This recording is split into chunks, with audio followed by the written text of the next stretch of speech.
All right, let's get right into it. You've spent days, maybe even weeks, crafting the absolute perfect video. You finally hit publish, you close that laptop, and you wait. So what really separates the videos that just explode from the ones that kind of fizzle out? Well, today we're unlocking this system, the growth engine that the smartest creators use after they upload to give their content what feels like an unfair advantage. And look, the stakes they're incredibly high. According to researcher Michael Lamas, a staggering 90% of YouTube channels never even managed to hit 1,000 subscribers. It's a seriously crowded world out there. We're talking over 155 million channels all competing for eyeballs. So how in the world do you break through all that noise? Is it just dumb luck? Did the algorithm just wake up one morning and decide to bless their channel? Well, all the sources we've looked at point to something very different. The top 1%, they aren't just getting lucky. Nope. They are meticulously following a system. It's a repeatable process that kicks in the very moment they finish editing. Oh man, we have all been there, right? You upload a video you are so incredibly proud of, and crickets. It's a feeling Michael Lamas perfectly calls delusional optimism crashing into the harsh reality of the YouTube grind. That initial buzz of excitement just evaporates, and all that's left is frustration. And this quote from Michael Lamas just hits the nail on the head. He says, 99% of creators literally abandon the effort. Think about that. It's not about talent at this point, it's about pure tenacity. When a video flatlines, most people just give up on it.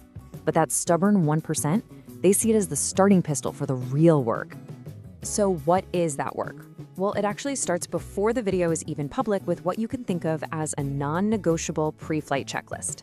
This whole part is about giving YouTube's algorithm these big, bright, flashing signs about what your video is and who it's for so it doesn't have to guess.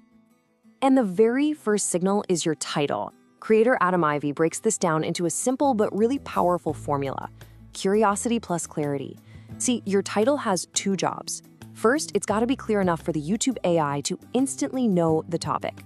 But second, it needs to spark just enough curiosity for a human to actually want to click on it. Okay, so let's see this formula in action. On the left, you've got a title like SEO Hacks 2026 YouTube Algorithm Tips and Tricks.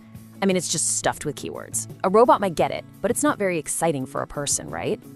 Now look at the one on the right, email marketing mistakes costing you sales. The first part gives the AI clarity, while that second part, and how to fix them, creates curiosity and urgency for a human. That's the perfect balance you're shooting for. Now, beyond the title, creators like Sheen Hummus and Dan the Creator follow this super strict checklist. First, they actually rename the video file itself to match the title. It's a small signal, but it matters. Then they use AI to spit out a keyword-rich description right from the video transcript. They pick 3 to 5 super specific relevant hashtags. They set their main channel keywords. Think of these as the DNA of your niche. And finally, they still fill out the tag section. Every single one of these steps is just another clear signal, another little breadcrumb for the algorithm to follow. All right, let's move to the next phase and see how this all builds up. Once that SEO foundation is set in stone, it's time to ignite the engine. These are the things that successful creators do right away in that critical first 24 to 48 hours to give their video that initial spark of momentum. And this is going to sound kind of weird, but the very first step is to do nothing. Seriously. Both Shane Hummus and Dan the Creator suggest uploading your video as private or unlisted and just waiting at least 24 hours before you publish. Why? Well, it gives YouTube's AI time to process your video, read the transcript, and really understand your content before it has to decide who to show it to. You're basically letting it do its homework first. Then, the second that video goes live, boom, the launch plan kicks in. It's a super simple 3-step process. Step 1, you share the new video on your community tab. Step 2, you share it on all your other social media. YouTube loves seeing traffic come from outside its platform. And step 3, you watch your own video the whole way through on your phone and then on a TV to give that initial watch time a nice little boost. Okay, so the engine is sparked. It's running. Now we have to add the fuel. And that fuel is all about audience engagement. This is where we shift our focus from just pleasing the algorithm to activating our community, turning those passive viewers into active, loyal participants. The key thing to get here is that engagement isn't a chore, it is a strategy. I absolutely love how Shane Hummus says it. You can turn your comment section into a social hour. It becomes an event. People start to learn that when a new video drops, you're going to be there, hanging out, ready to chat. That's how you build some serious loyalty. So how do you actually do it? First, you've got to be present. For that first hour after you launch, try to respond to every single comment. Second, pin a strategic comment that asks a really engaging question to get the conversation rolling.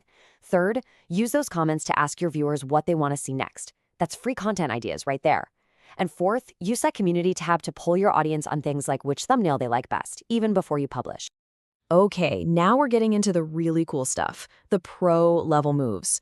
Once you have the foundation, the spark, and the fuel, the top creators start to build a perpetual motion machine.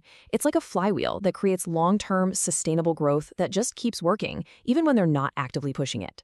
And the secret sauce to this whole machine is a metric that analyst Patty Galloway calls session time.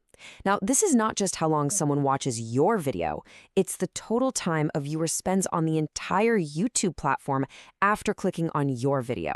And you have to remember, YouTube's #1 goal is to keep people on YouTube. They love creators who help them do that. Let's break this down because it's a huge deal. A single 10-minute video with 50% retention. That gives YouTube 5 minutes of session time. Not bad. But what if a viewer watches a series of 4 of your 3-minute videos back to back? That creates 12 minutes of session time. You see the difference? This is why creators who make short, bingeable content can grow so ridiculously fast. They are session time king. And you can build this yourself. Use what are called deep linked playlists to make sure your other videos are suggested next. Add multi-language subtitles to massively expand your potential audience across the globe. Use YouTube's best for viewer option on your end screens. That lets the algorithm pick the perfect next video for each individual user. And finally, link your new long-form video in the comments and descriptions of all your relevant shorts. You're building a bridge for that audience to cross. You know, when you zoom out, this all comes back to a huge shift in how you think about your channel. Adam Ivy just says it perfectly. The goal isn't just to create content that gets views this week.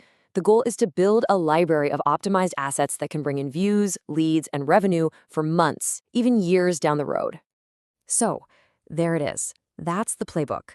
It's not one magic trick, it's a series of deliberate steps that turns a simple upload into a full-blown strategic launch. You've got the foundation, the spark, the fuel, and that incredible flywheel.